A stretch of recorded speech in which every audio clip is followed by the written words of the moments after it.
and broader context of the city's goals. What it emerged like important, let's say, success factors for the electrification of the traditional, let's say, vehicles was that it's quite important to get the support, among other things, from colleagues in the city, in the municipality. Sometimes they can be early adopters, and maybe through procurement of green vehicles, they can make an enormous difference. So that's a relatively low-hanging fruit, I would say, that cities can think of.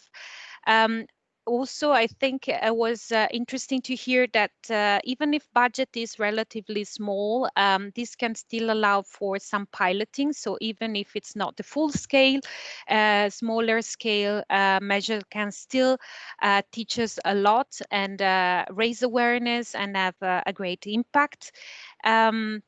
And also one last point, very, very important, I would say always for all kind of measures, is to really engage into a public discussion with the relevant stakeholders, but also foremost with the citizens who ultimately are benefiting from a good or bad quality of life in the cities. The second round was about green mobility strategies with private companies. There we had Aachen again, and Szeged.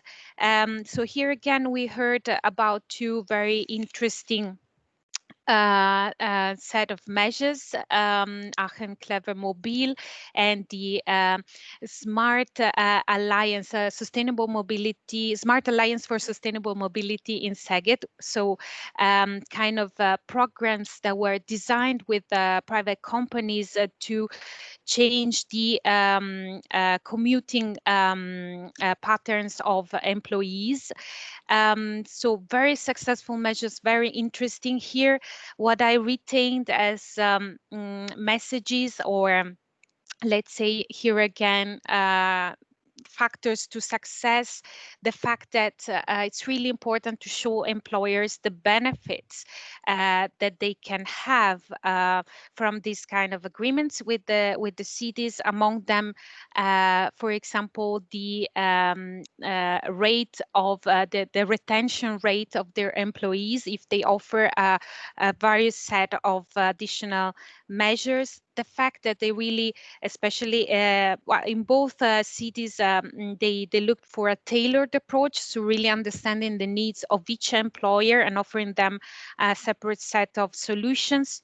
The networking among the companies that is established as a consequence of this exercise is also very powerful and can even scale up this trend.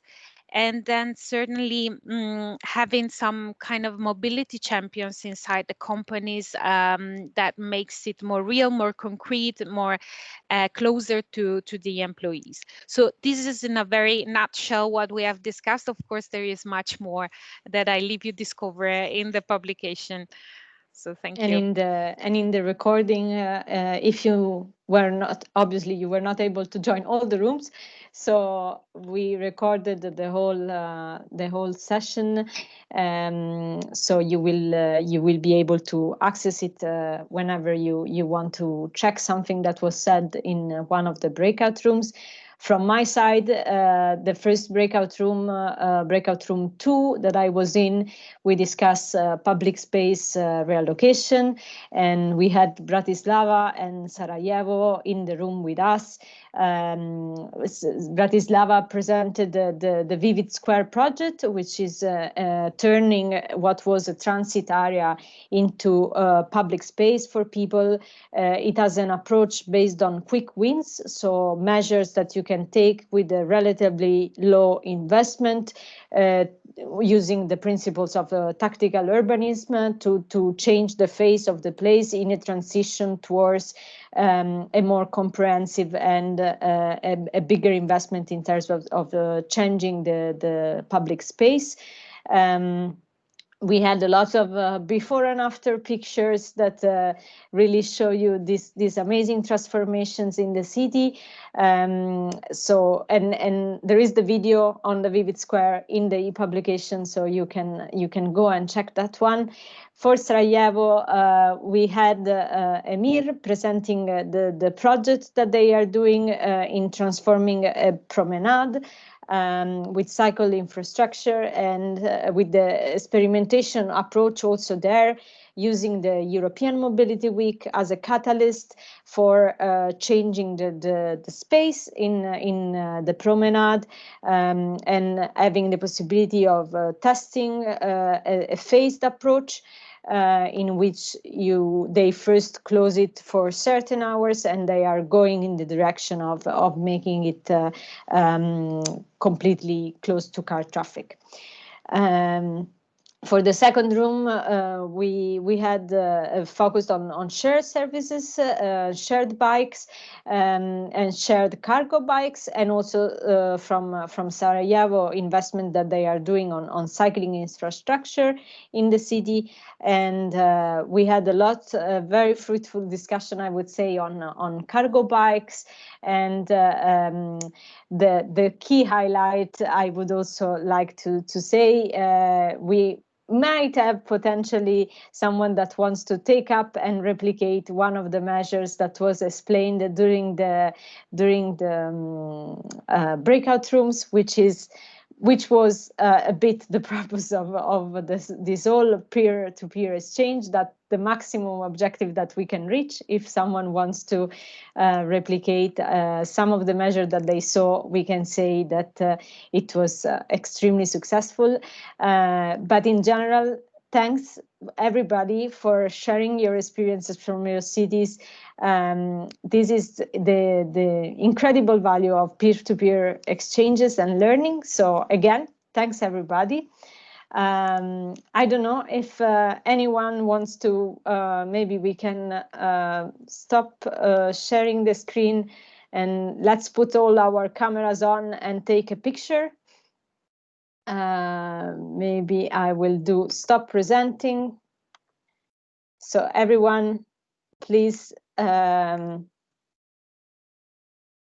show us your offices, show us where you are. Okay. I think there is a gallery mode. I will try to put that on. Large gallery.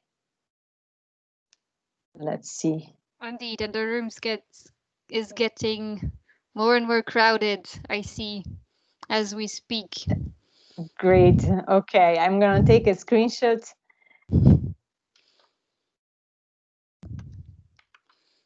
Perfect. Yes, let's do it to saying hi. I cannot say hi if I have to take the screenshot, but to say hi, everybody. Great. Okay, thanks a lot. And great to have you here. Enjoy the e-publication. And most importantly, let's stay in touch. Any questions, any follow-up, you have the contacts of the cities, you have my contacts, Anne-Charlotte contacts. Don't hesitate to reach out. And thanks a lot, everybody. Thank you, Marianna. Thank you, everyone. Thank you. Thank you very much. Bye. Thank you. Thank you. Bye-bye. Thanks.